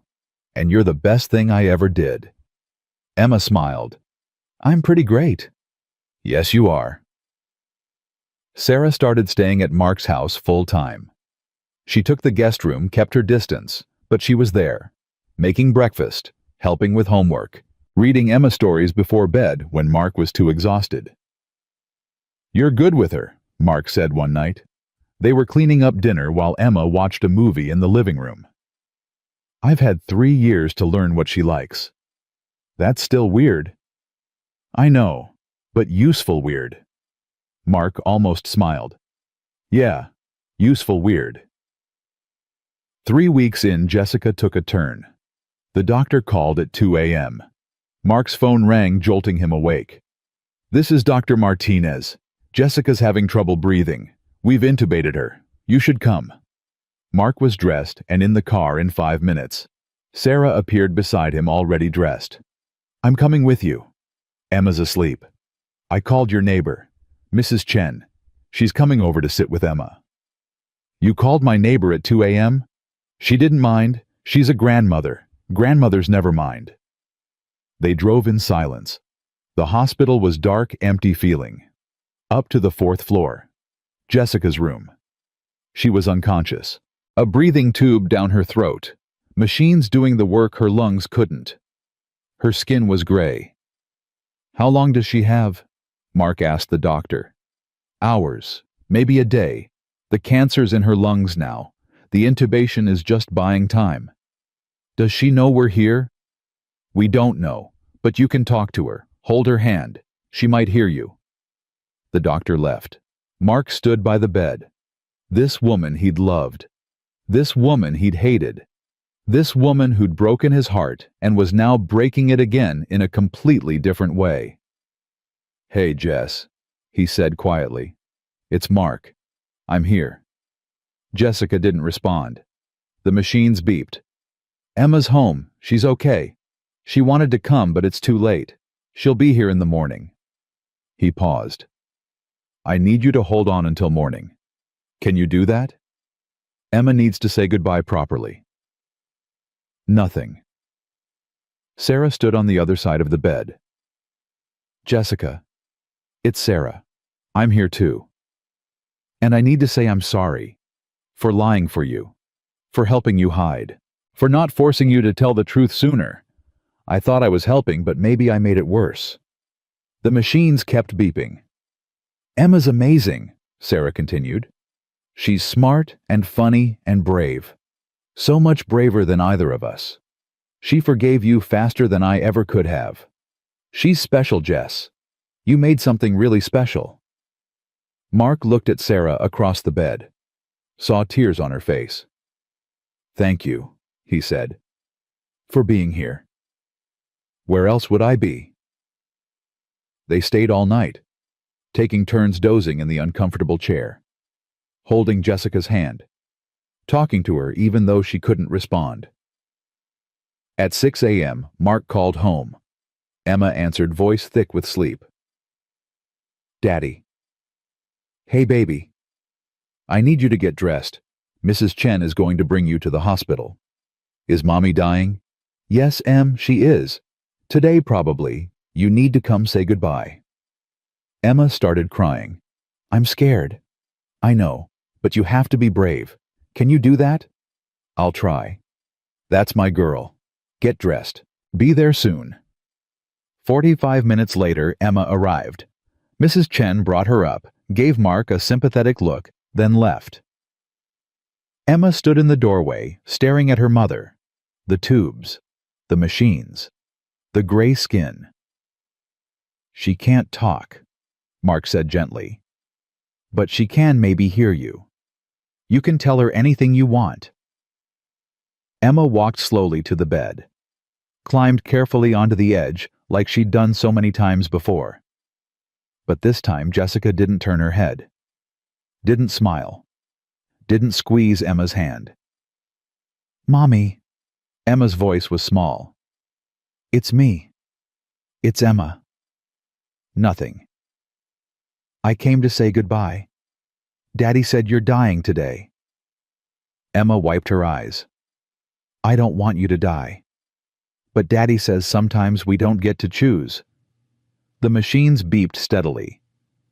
"I forgive you," Emma said, "for leaving, for lying. I was really mad, but I forgive you. And I'm going to remember you loved me. I promise." Sarah was crying openly now. Mark's vision was blurred. "I'm going to be okay," Emma continued. "Daddy takes really good care of me, and Aunt Sarah's here now. She's going to help, so you don't have to worry about me." Emma leaned down and kissed her mother's forehead. "I love you, Mommy. Thank you for coming back to say goodbye. That was brave." Jessica's monitor started beeping differently. Faster. Then slower. Then irregular. A nurse came in, checked the monitors, looked at Mark sadly. "It's happening. Do you want us to try to resuscitate?" "No," Mark said. "Let her go." The nurse nodded. "I'll give you privacy. I'm sorry for your loss." She left. Emma stayed on the bed holding her mother's hand. Sarah stood beside her, one hand on Emma's shoulder. Mark stood at the foot of the bed watching the woman he'd once loved slip away. Jessica's breathing changed, slower, shallower. The machines screamed alerts, but no one called for help. This was the end. Emma squeezed her mother's hand. "It's okay, Mommy. You can go. We'll be okay." And just like that, Jessica was gone. The monitors flatlined. The breathing stopped. The machines went quiet as nurses came in and turned them off. Emma didn't cry, just sat there holding her mother's hand. "She's not here anymore, is she?" Emma said.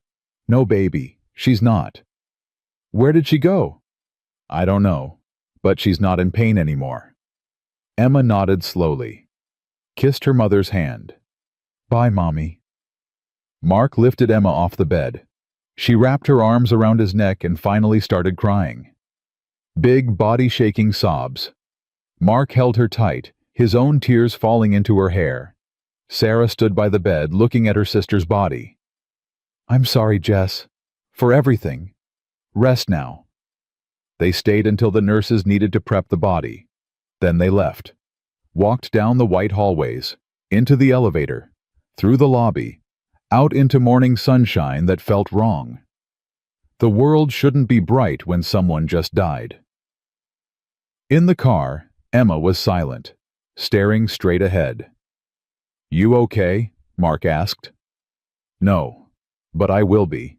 That's what Mommy would want." Sarah reached back and squeezed Emma's hand. "She'd be proud of how brave you were." "I didn't feel brave.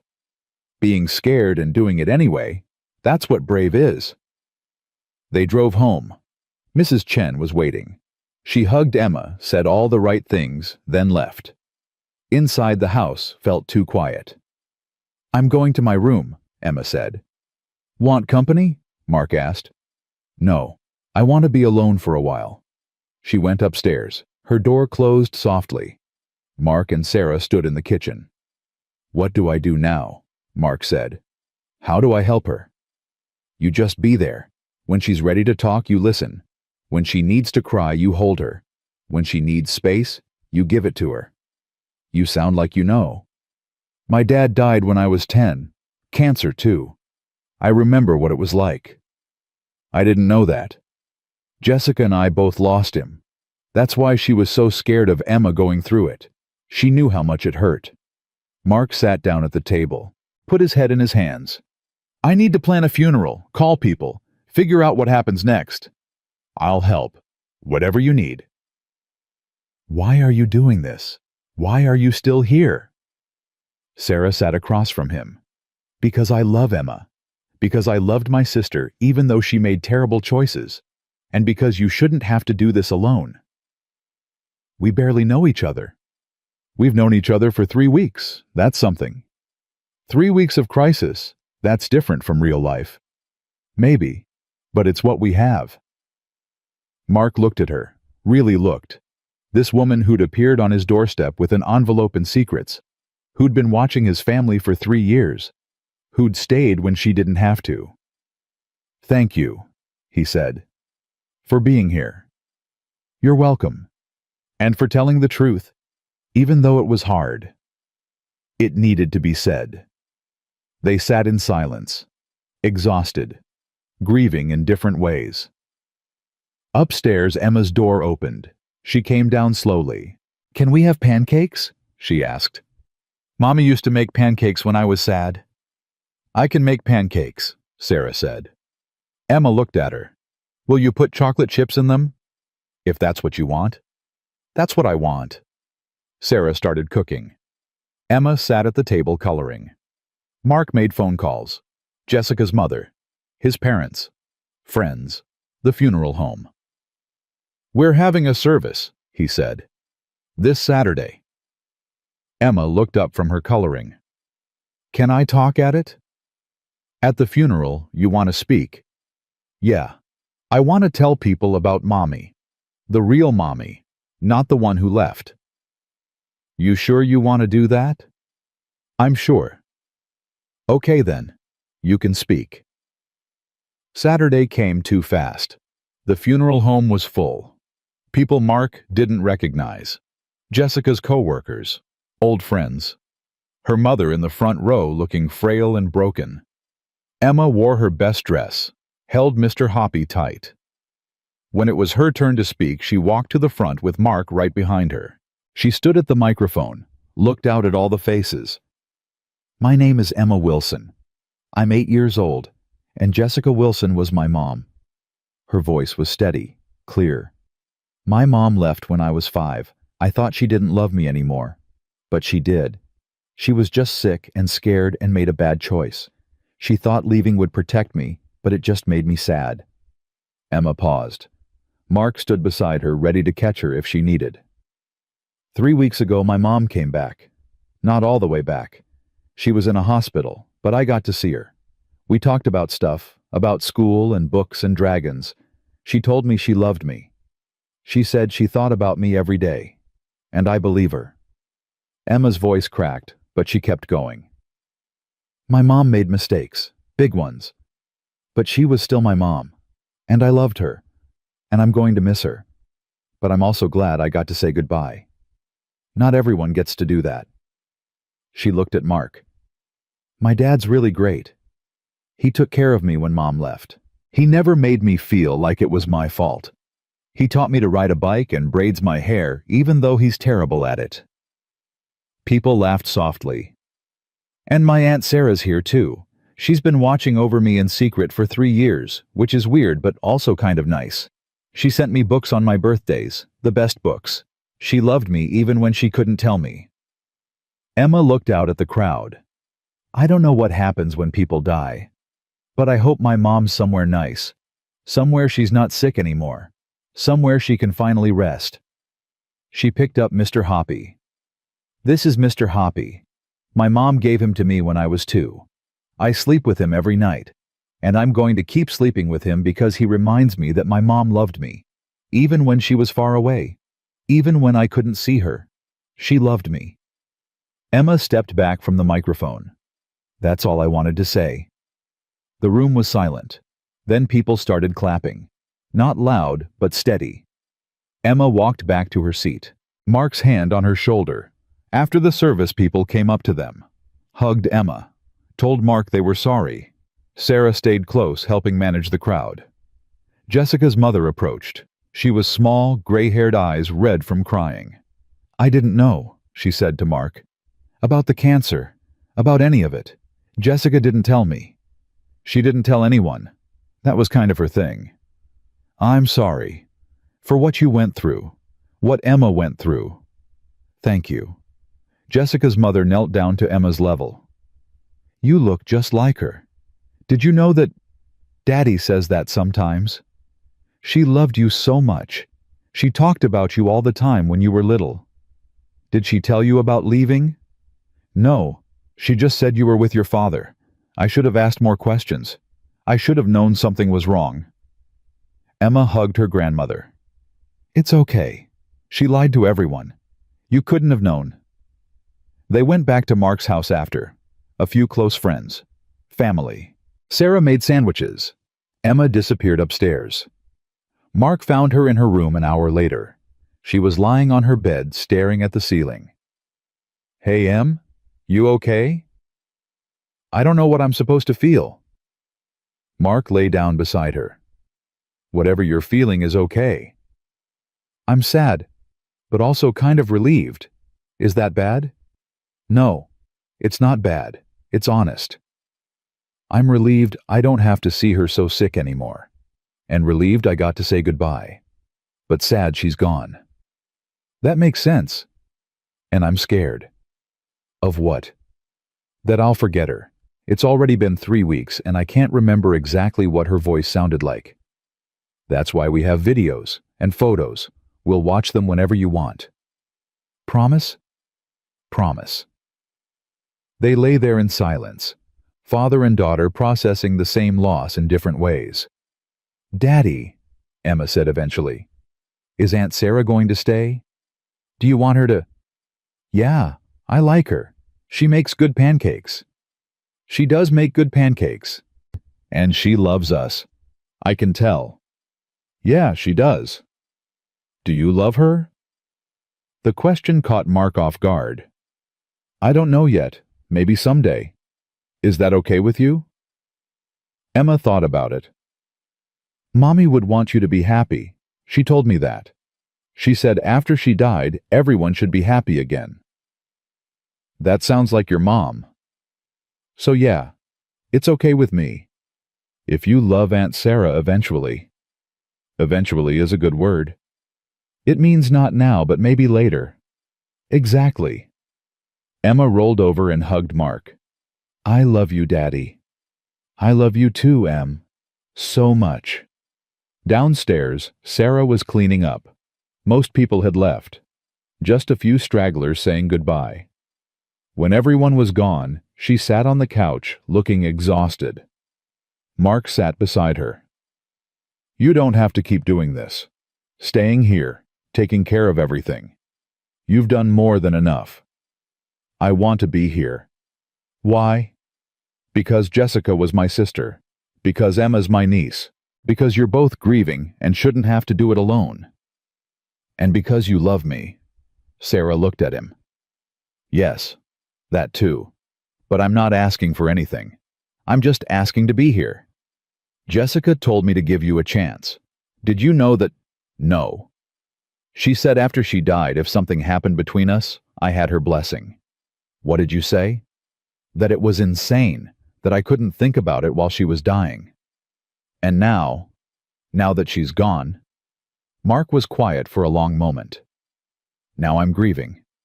Emma's grieving. And it's too soon for anything. But Sarah, yeah. Don't go, not yet. Stay. Help us get through this. And then later, when enough time has passed, we'll figure out what we are to each other. Sarah's eyes filled with tears. How much later? I don't know. Months probably. Maybe longer. However long it takes for Emma to be okay. And if I'm still here when that time comes, then maybe we see if your 3 years of watching and my 3 years of being watched actually mean something. Sarah smiled through her tears. I can wait. You've been waiting 3 years. What's a few more months? Nothing. It's nothing if it means being part of this. Mark reached over and took her hand. Then stay. I will. They sat on the couch holding hands while upstairs Emma slept dreaming of her mother somewhere free from pain, somewhere whole and healthy and finally at peace. Sarah stayed. Not in the guest room forever, but she stayed. For weeks, that turned into months. She helped Emma with homework, made breakfast, showed up at soccer games, became part of the rhythm of their lives without announcing it, without asking permission, just by being present. 3 months after Jessica's funeral, Emma had a bad night. Woke up crying at 2 a.m. Mark heard her first got up, but when he reached her room, Sarah was already there, sitting on the edge of Emma's bed holding her while she sobbed. "I dreamed Mommy was angry at me," Emma cried, for forgetting what her voice sounded like. "Your mom could never be angry at you," Sarah said softly. "Never. But I can't remember. I try and I can't remember." "That's okay. That's normal. Our brains do that. It doesn't mean you loved her less." Mark stood in the doorway watching. Sarah looked up, saw him kept holding Emma. "Want to watch some videos?" Sarah asked. "Of your mom." Emma nodded. Sarah grabbed her phone, pulled up videos she'd taken over the years. Secret videos from coffee shops and parks. Jessica laughing, Jessica talking, Jessica alive. "How do you have these?" Mark asked. "I told you. I was watching. I recorded what I could." Emma watched the videos, tears streaming down her face. But gradually she stopped crying, started smiling at the screen. "There," Emma said. "That's what she sounded like. I remember now." After Emma fell back asleep, Mark and Sarah stood in the hallway. "Thank you," Mark said, "for being here, for helping. Where else would I be? Your own home, your own life. You've put everything on hold for us. This is my life, you and Emma. This is what I choose." Mark looked at her in the dim hallway light. "We should talk. About us. About what this is. Now, at 2:30 in the morning." "Why not? I'm awake. You're awake. We're both terrible at sleeping anyway." They went downstairs, made tea, sat at the kitchen table. "It's been 3 months," Mark said, "since Jessica died." "I know." "Emma's doing better. Still sad sometimes, but better." "She is." "And you're here every day, sleeping in my guest room, making my daughter breakfast, going to her soccer games." "Yes." "So what are we doing, Sarah?" She wrapped her hands around her tea mug. "I don't know. What do you want to be doing?" "I want to figure out if this thing between us is real or just grief. If I have feelings for you, or if you're just convenient because you're here. And I think I have feelings for you. Real ones. Not just because you're here." Sarah's breath caught. "You do?" "Yeah. I think about you when you're not here. I look forward to you coming over. I like the way Emma lights up when you walk in. I like how you remember that I take my coffee black, and Emma likes her sandwiches cut diagonal, not straight across. Those are small things. Small things matter. They add up to something bigger." "What something?" Mark reached across the table and took her hand. "I think I'm falling in love with you. Slowly. Carefully. But falling." Sarah started crying. "I've been in love with you for 3 years. Waiting for you to catch up has been torture." "I know. I'm sorry it took so long." "Don't be sorry. You needed time. Emma needed time. I would have waited longer if I had to." "I don't want you to wait anymore. I want to try this. Us. For real." "What about Emma? Have you asked her?" "I did. She said it was okay. She said Jessica told her everyone should be happy again." "Jessica was smarter than both of us." "Yeah, she was." Mark stood up, walked around the table, pulled Sarah to her feet. "Can I kiss you, or is that too fast?" "I've waited 3 years. Nothing is too fast." He kissed her, gentle at first, then deeper.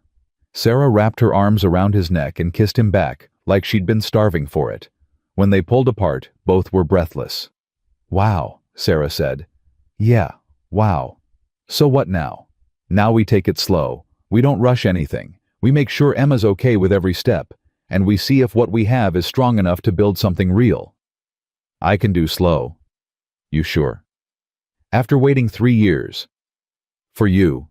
For Emma, I can do anything. They dated. Officially. Mark took Sarah to dinner while his parents babysat Emma. They went to movies, walked in parks, did normal couple things that felt extraordinary because they'd both waited so long. 6 months after Jessica's funeral, Sarah moved out of the guest room. Not out of the house. Into Mark's room. Emma helped her move her stuff. "Does this mean you're staying forever?" Emma asked, carrying Sarah's books. "Would that be okay with you?" "Yeah, I like having you here.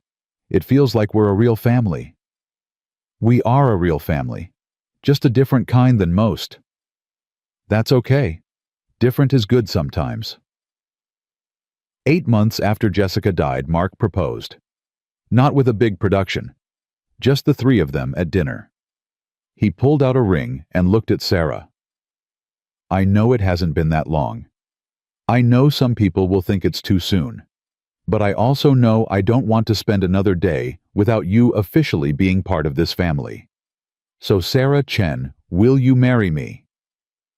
Sarah looked at Emma. "What do you think?" Emma grinned. "I think you should say yes." "Then yes.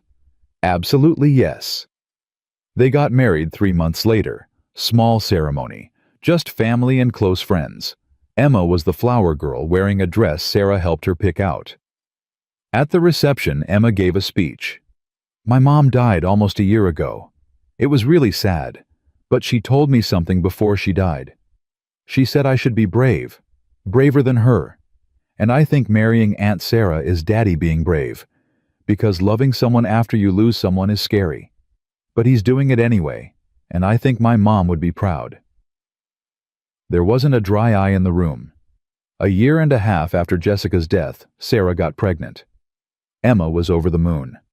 "I'm going to be a big sister." "You are," Sarah said, touching her barely there belly. "What if I'm not good at it?" "You'll be great at it. You're great at everything." "Will the baby know about my mom? My first mom?" Mark knelt down to Emma's level. "We'll tell the baby all about Jessica, about how brave she was and how much she loved you. Your mom will always be part of our family." "Good. Because I don't want to forget her." "We won't let you forget. Ever." The pregnancy was hard. Sarah had morning sickness for months. Emma helped bringing her crackers and water, being patient when Sarah was too tired to play. "You're going to be an amazing mom," Emma told Sarah one day. "You're already amazing with me." "You think so?" "I know so. You never get mad when I'm sad about my mom. You just let me be sad. That's important." "Your mom's part of you, Em. Being sad about her is normal. It doesn't mean you love me less. I love you both. Is that okay?" "That's perfect." 2 years after Jessica's death, Sarah went into labor. Mark and Emma rushed to the hospital, this time for something joyful instead of devastating. Emma waited in the waiting room with Mark's parents, pacing, nervous. "What if something goes wrong?" Emma asked her grandmother. "Nothing's going to go wrong, sweetie. Sarah's strong." "My mom was strong too, and she still died." "I know, but this is different. Sarah's not sick, she's just having a baby." 6 hours later, Mark appeared, grinning, exhausted. "You want to meet your brother?" Emma jumped up. "It's a boy. It's a boy, and he's perfect." They went back to the room. Sarah was sitting up in bed holding a tiny bundle. She looked tired, but happy. "Emma, meet your brother. We named him James, after your mom's dad." Emma approached slowly, looked at the tiny red face. "He's really small." "You were this small once?" "Was I this loud?" The baby was crying. "Louder," Mark said. Emma touched the baby's hand. His tiny fingers wrapped around hers. "Hi, James. I'm your big sister Emma. I'm going to teach you everything. How to ride a bike and read books and not be scared of the dark." Sarah's eyes filled with tears. "He's lucky to have you." "We're all lucky to have each other." They brought James home 3 days later. Emma helped with everything. Diaper changes, bottle feedings, late-night crying sessions. She was a natural. 3 years after Jessica died, Emma turned 9. They had a party in the backyard. Friends from school, cake and presents. James toddling around getting into everything. Halfway through the party, a delivery truck arrived. 2 men unloaded a large box. "What's that?" Emma asked. Sarah and Mark exchanged looks. "It's from your mom," Sarah said. "Your first mom. She bought it years ago, before she got sick the first time. She made me promise to give it to you on your 9th birthday." Emma stared at the box. Really? They opened it together. Inside was a telescope. Professional grade. Beautiful. There was a card attached, in Jessica's handwriting. "Emma, if you're reading this, I kept my promise. I didn't miss your 9th birthday. Not completely. I hope you use this to look at the stars, to dream big, to reach for things that seem impossible, because nothing is impossible if you're brave enough to try, and you, my sweet girl, are the bravest person I know. Love always, Mom." Emma held the card crying. She remembered. "She never forgot you," Sarah said. "Not for a single day." That night after the party, after the guests left after James was asleep, they set up the telescope in the backyard. All 3 of them. Mark, Sarah, and Emma. Emma pointed it at the sky, found stars, planets, the moon in perfect detail. "Make a wish," Sarah said. "That's what people do when they see stars." Emma was quiet for a moment. Then, "I used to wish for my mom to come back. Every birthday, every shooting star. I wished and wished. And she did come back. Just not the way I wanted. But she came back long enough to say goodbye, long enough to tell me she loved me. So maybe my wish came true after all." Mark pulled Emma close. Sarah wrapped her arms around both of them. "You know what I'm wishing for now?" Emma asked. "What?" "Nothing. Because I already have everything. I have you, Daddy. I have Sarah. I have James. I have friends and school and this telescope. I don't need to wish for anything else." "That's a good place to be," Mark said. "Yeah, it is." They stood in the backyard under the stars. 3 people who'd been broken in different ways, who'd found each other through tragedy and secrets, and 3 years of watching from coffee shops. A family that didn't look like anyone expected. A father who'd been abandoned. A woman who'd loved from the shadows. A little girl who'd learned forgiveness was harder and more important than staying angry. Sarah rested her head on Mark's shoulder. Jessica would be proud. Of Emma. Of all of us. "You think so? I know so. We did what she asked. We kept living. We chose happiness. We became a family." Emma adjusted the telescope. "I can see Jupiter, and it has moons. 4 of them." "Let me see," Mark said. Emma stepped back. Let her father look through the telescope. Then Sarah took a turn. "It's beautiful," Sarah said. "Everything is," Emma said, "if you look close enough." Inside the house, James started crying. Sarah sighed. "Duty calls." "I'll get him," Mark said. "You stay here with Emma." He went inside. Sarah and Emma stayed in the yard. "Can I ask you something?" Emma said. "Anything." "Do you miss my mom, your sister, every day? Even though you have us now?" "Having you and your dad doesn't make me miss her less. It just makes the missing hurt less. Does that make sense?" "Yeah, I think so." They were quiet for a moment. "Can I tell you something?" Emma asked. "Of course." "I'm glad you watched us for those 3 years. I know it was weird and kind of creepy, but I'm glad you cared enough to do it." "Really?" "Really. Because if you hadn't been watching, you wouldn't have known what books I liked, and I wouldn't have gotten those books. And I might not have thought anyone remembered me." Sarah pulled Emma into a hug. "I'll always remember you. Always." I know. That's why I'm glad you're here. Mark came back outside with James on his hip. The baby was half asleep, thumb in his mouth. Someone wanted to see the stars, Mark said. Emma took James from Mark, held him carefully, pointed up at the sky. See those, James? Those are stars. Millions of them. And someday, I'll teach you all their names. I'll teach you about planets and galaxies and black holes. I'll teach you everything our mom taught me about being brave. Both your moms? Sarah corrected gently. Yeah, Emma agreed. Both my moms.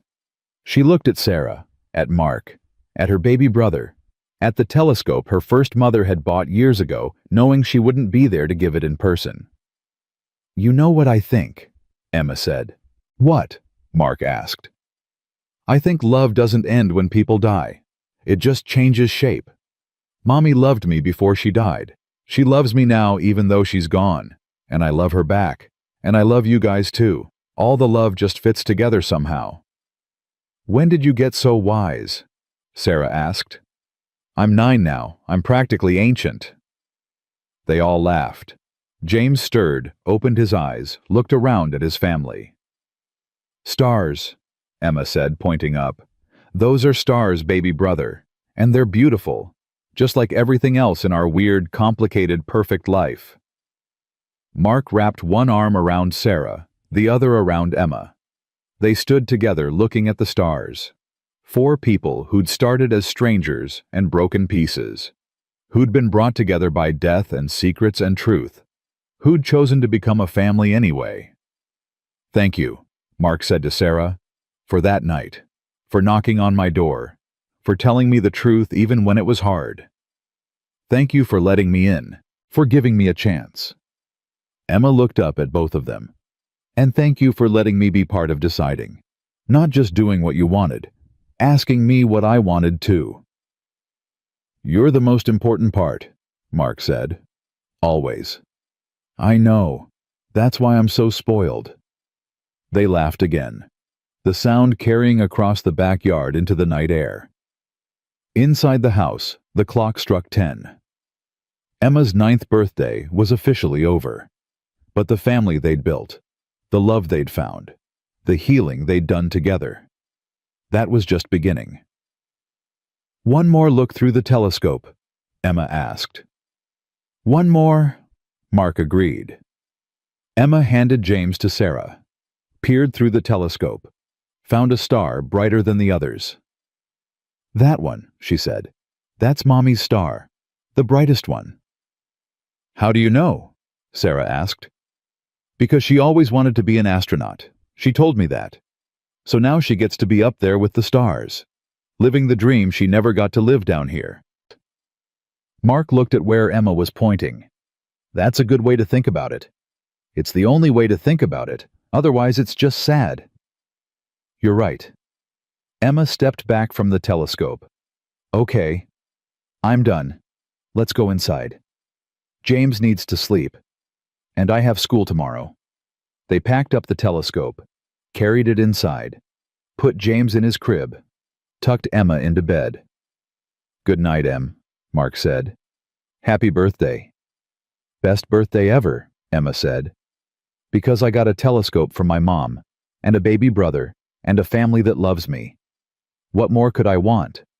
Nothing. You have everything. I do, don't I?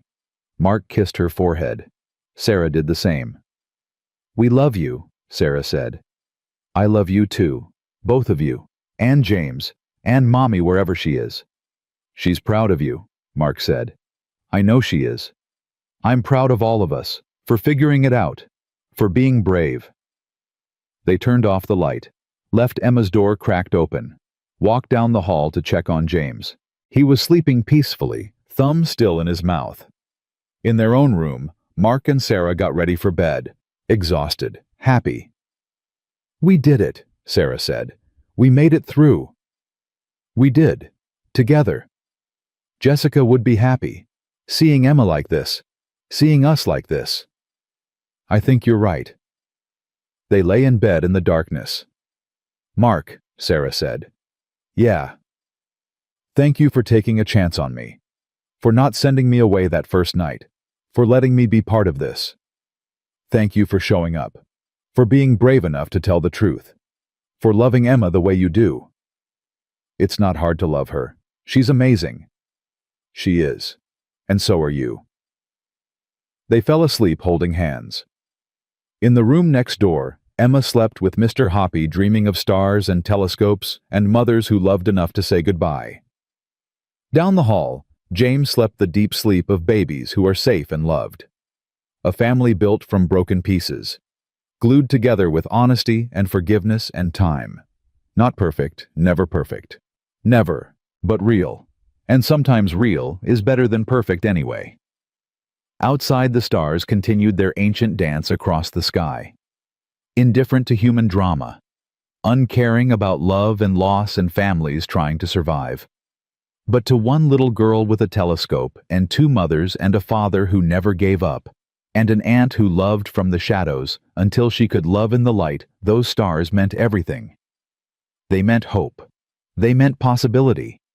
They meant that even in the darkest times, there was always light if you knew where to look. Emma had found her light, in her father's steady presence, in Sarah's patient love, in Jessica's final gift, in a baby brother who would grow up knowing he had a sister who would teach him to be brave. And in the end, that's what mattered. Not the pain of the past, not the mistakes made, not the 3 years of secrets and lies.